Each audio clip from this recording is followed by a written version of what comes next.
Um, well, obviously, the first place to start is the new live album, the 10-year anniversary one. Was it always a plan to release something special to coincide with the 10-year anniversary? Was it just kind of the way they went? Yes and no. We wanted to do something special, and yeah, I mean, since we had these concerts planned, and also kind of like a farewell before we took a break. So yeah, and I mean, at that point we didn't really know what was going to happen. We're just gonna let a year and a half slide, and you know, after a year we might come together and say, let's keep on doing nothing for a while. So it was always, it might be the last time. So yeah, we had to do something special. Yeah, and this is it's interesting because in a way it's your first real live album. Yeah, obviously the one before was 7 years previous with the orchestra. Yeah. So like you say, when it's like a not necessarily an initial goodbye, but a maybe a see you later. Was it important to have that taste of like real live Skálmöld experience? Yeah, definitely. I mean, the orchestra one, it's it's not quite what people see usually when they come to a Skálmöld gig. I mean, 300 people on stage. It's still so surreal. I can still watch it, and I don't feel like it's like me playing, because I'm just a tiny piece in this sea of talent. But yeah, we wanted to give people like a taste of what the normal Skálmöld gig is like. So, yeah, cool. And do you feel that the album has captured that experience? I think so. Yeah.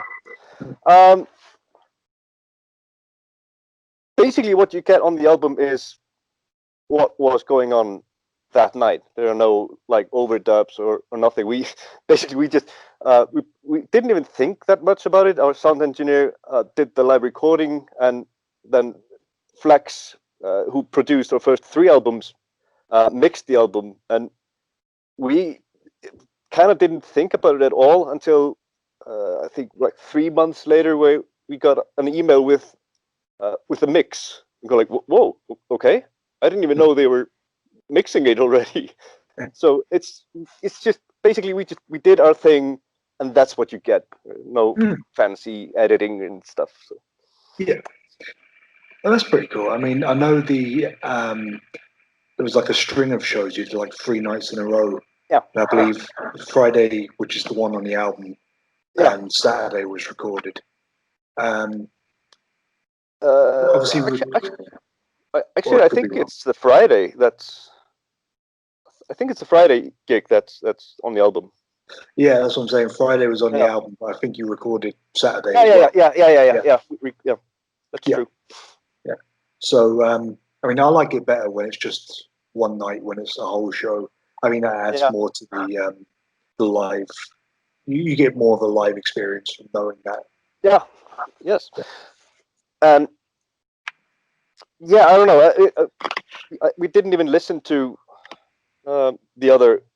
I think we actually recorded audio of all 3, but we all kind of felt that the Friday was probably the best, because the Saturday was a bit more difficult. Was a bit more emotional in a way, being the last one, and stuff. So it's and I mean it was a great gig, but I think Friday was we played best on the Friday. So yeah.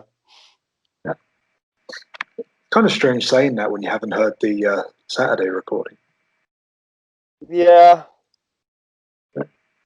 that's true. Actually, it's just we just all had that gut feeling just after the Friday show. Like, okay, we probably not gonna top that one. Okay. Maybe you did. Yeah. Maybe I have to hear the Saturday one. Well, If it turns out to be really good, then just release it later as a bonus or something. Yeah, that's true. Why not? But it was a lot of fun. All 3 gigs were a lot of fun. So good. Like you say, in late December, the band had announced that we're going to go on a short break. Yeah. That seems to be. Well, it's a weird timing because in a way everyone's gone on a break this year. Yeah. I know next year. Yeah, I know next year you're planning to tour with Finntroll. Yeah. At the moment, is that tour still going ahead? Because there's a lot of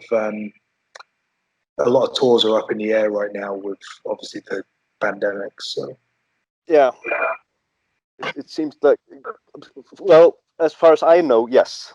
Okay, good. But you never know. It's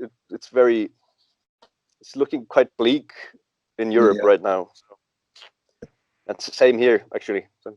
Okay, I was going to ask how the situation is in Iceland. Well, it's basically the same as everywhere else in Europe. We're having like a third wave of the pandemic right now, and it's actually worse than the first one. I think we have, we're better off than a lot of other European countries. I mean, we haven't had this like complete lockdown, so it's been, it's nasty, but it's not unbearable. Okay, there's still no live music or nothing, so no, same as everywhere. Yeah, but it's interesting. I was talking with this singer from Surma recently, and she was saying that over in the Czech Republic, you're not even allowed to sing like indoors or anything because it's projecting things like that. So I don't know if that's the same in Iceland or if it's. Yeah, I mean, we have like a strict like 2 meter apart rule, and it's face the same. mask when you go out and all that. So. Yeah. Well, moving on from that, let's talk about the important things, which is of course Skálmöld. We're way more fun than pandemics. Fuck the pandemic. No one cares about that. That's not what anyone's here for. But like you say, there's a 10-year anniversary, the live show.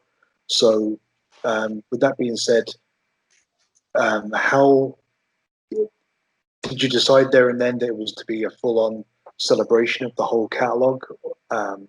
Was it heavy on the latest album? I think it was pretty equal, the distribution between the albums. Yeah, we didn't really, not that I remember,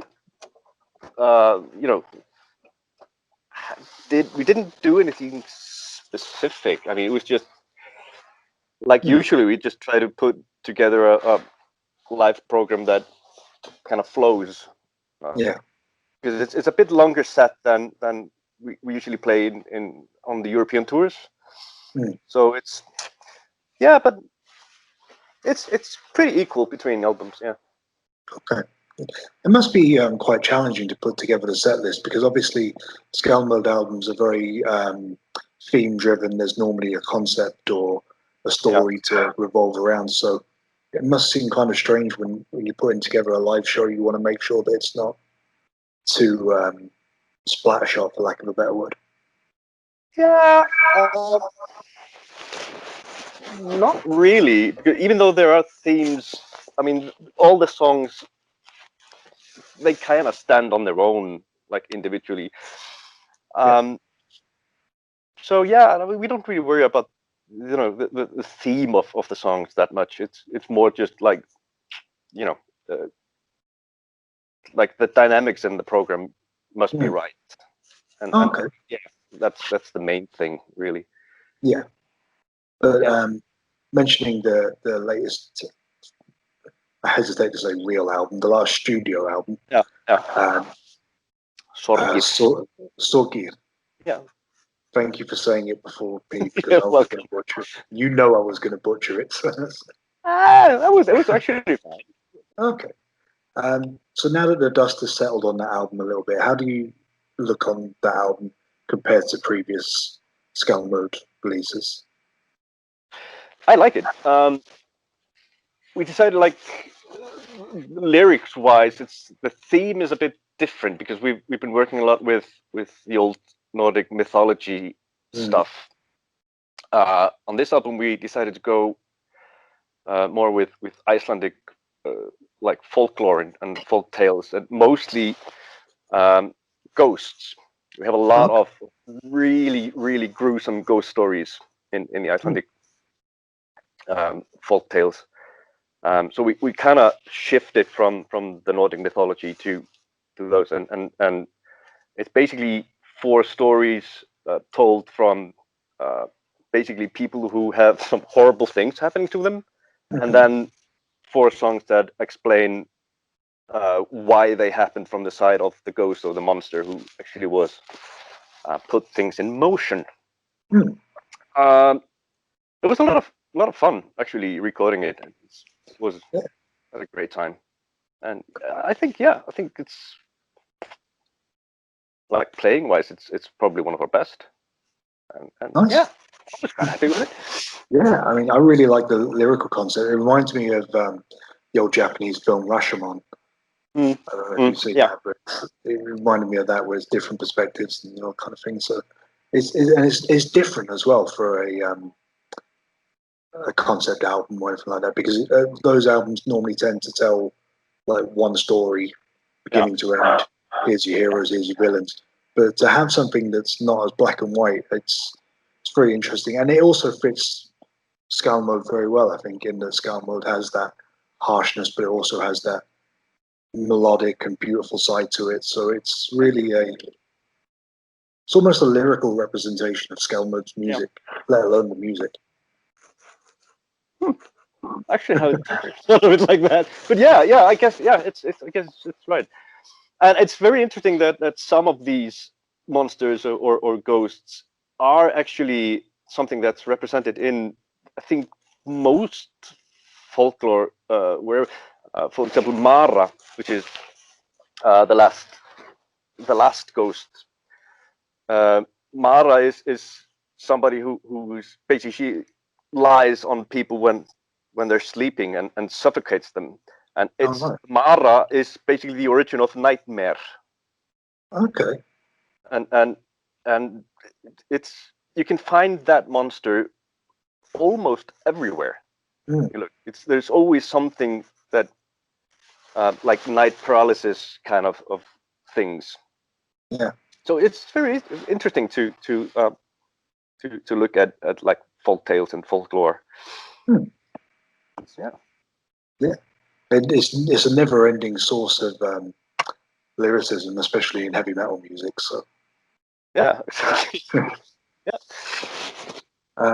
Looking ahead, like we mentioned, you've got the tour with Finntroll coming up. So in a way, that's the grand return, if you like, of Skálmöld after a self-imposed exile, for lack of a better word. At the moment, are you focusing most on this upcoming live shows, or is the band starting to kick some ideas around for the next release? Or? No, we're still just doing nothing, actually. Okay. I mean, we've been doing way more than we were going to. It was supposed to be like a year of doing nothing and like just not talk to each other even. Yeah. But then we've been doing a lot of promo for this live album and stuff, and I don't know, I mean, we obviously hang around and stuff, but no, we're not writing anything together. But people are just gathering riffs and ideas, each in his own corner. But as of now, there's nothing. Okay. No, but gonna be fresh. Yeah, I mean, that's not a bad thing necessarily, because you don't want an album to become routine or anything like that.